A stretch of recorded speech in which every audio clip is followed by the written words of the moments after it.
Hey everybody, what's up? What's going on? What's up, everyone? Today I'm with my friend Vitaly. Hello. He's from my own university, and today we're gonna talk about a survival guide in Turkey as a student, right? Yes. So let's get started. When you go to register to a university, there's two options. First one is private university. Second is the public university. Imagine you get accepted in one of the universities. First thing you should do is get a student certificate from your university. Why? Well, there's two more really important things for a student. Transportation card. Student transportation card is different than the normal one. It's usually half of the price of the normal public transportation card. And second thing is museum card. You'll pay around 20 Turkish lira, and it will allow you to enter all the museum for a whole year. Both of them, they will need a student certificate and a resident permit, which is the most important thing. Probably photograph also. Yeah. Regarding the resident permits process, you should go to your international office in your university and ask them about the process, and they will tell you about the details. I can put links down below.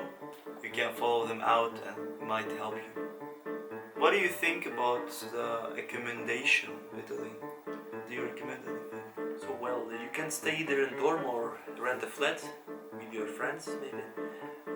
Flats is usually cheaper than dorm. Like the approximate price, if you stay with maybe 2 friends or 3 friends, it will be about 700 Turkish lira. Regarding accommodation, I don't really recommend staying in dorms. Why? Because it's usually a lot more expensive than staying outside of the dorms, and you are most of the time strict with several rules that you can't bring friends or you can't enter in late time or something. And it's for our university is like really far from the city center. So people who like wanna hang out in this around the city, it's better to live somewhere in the city center with a public transportation near them. So you should be careful while choosing the place to stay. There are some scams in different Facebook groups. They're offering some flats for Erasmus students, but usually they are too expensive. Much more expensive than they should be. Yeah, So be careful. it's not only for Erasmus, I think, also yeah. for international students. And there's one thing I want to mention about Turkey. So some people think that they can study and work at the same time if they come to Turkey, but it's not really true. The thing is, in Turkey there is a rule that international students can't work in Turkey, even as on-campus work. You can't work. It's like a rule. Forbidden. It's forbidden. By law. Yeah. Unfortunately. So if you are thinking of making an extra money while you are studying, think about it again, because it's impossible, unfortunately. Regarding traveling around Turkey, there's people who try to use airplane or buses, but it's sometimes pretty expensive, especially if you are a student. So it's Also during public holidays, it's getting really expensive. Plane flights, tickets. So there are some seasons that you can find the tickets for really cheap prices, and or you can use two options with we actually like there's BlaBlaCar. It's a application on the phone. It's like an iPad or iPhone, and it's also a website where people share their car with 2 or 3 people. You can hook in and you can pay a reduced amount of money. And the other option is hitchhiking. Hitchhiking, we tried hitchhiking in Turkey. It's pretty a good choice. However, we don't recommend you to travel hitchhiking by yourself. It's not a good idea, because maybe it can be dangerous. But if you are with friends, it's a really fun thing to do. We have a video about it on our channel, by the way. Yeah, check the video. Check this out. Over here. also about recording transportation thing. Take care of taxis, taxi drivers. Oh yeah. Can you Exactly. mention any experience from yours? Once I was going from an airport to the dorm. Like I know a little bit Turkish, so when I arrived to the dorm, the taxi driver on the counter it was 60 lira, but the driver was saying me you should pay 80 lira. Because I was saying, why 80 lira? He said because like I made a turn on the highway and something like this.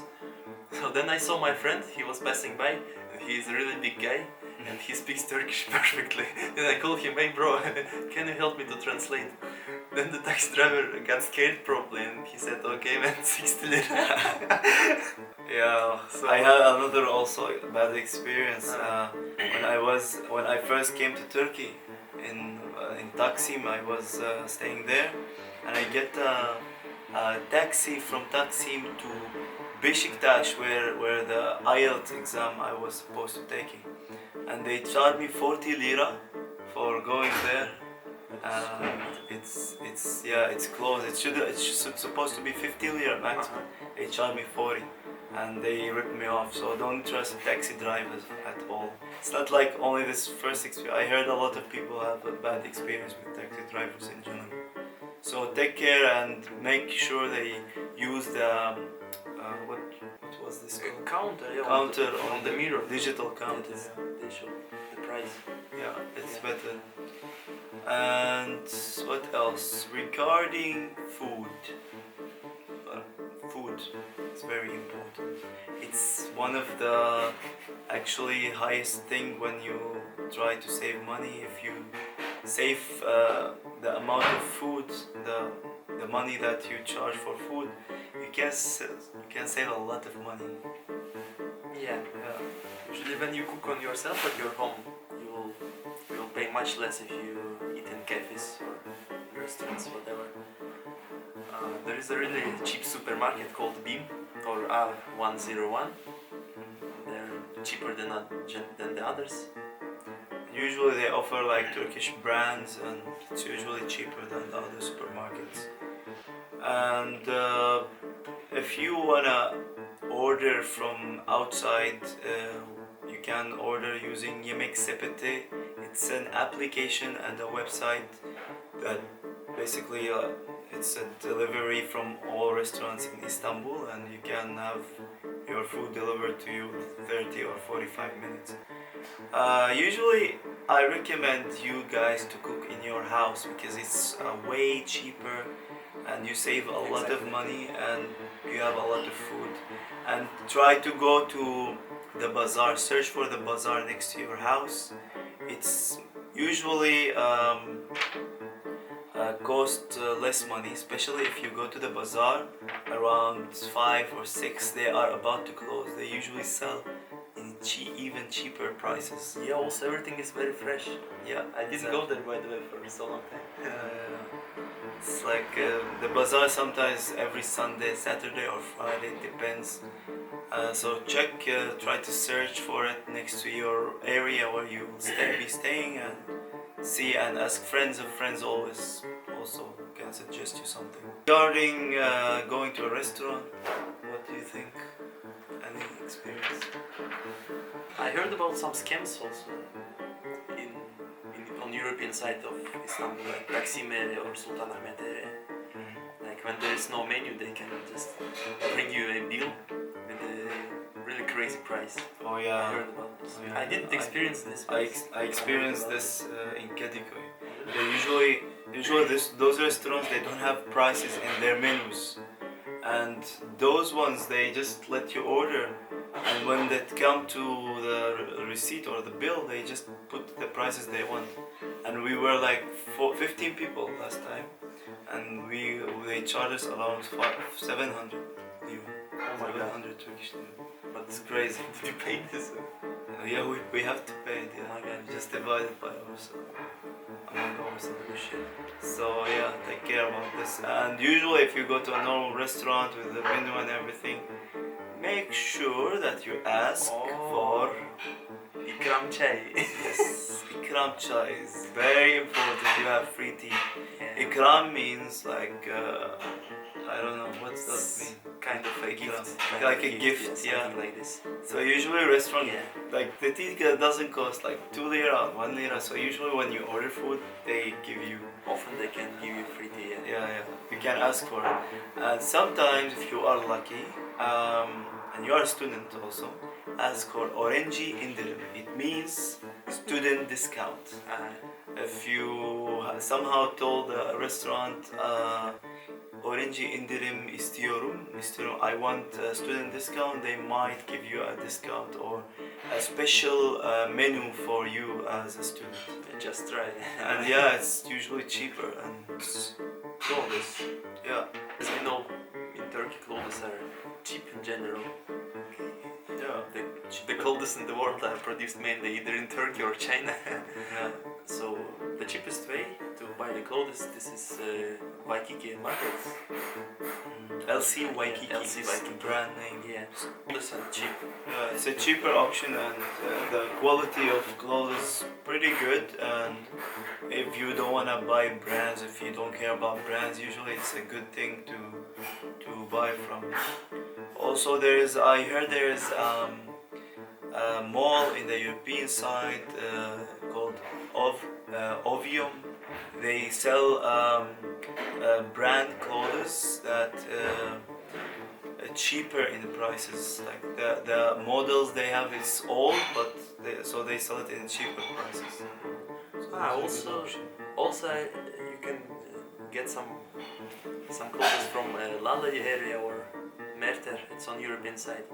There are some people, for example, they come from Russia, they buy clothes from there, then they bring them back to Russia and they sell them. So usually they buy them in Lalay or Merter. And this you can find some fake brands also, like Turkish Lacoste or whatever. Yeah. Phone registration. Oh yeah. Okay, there's 3 companies in Turkey.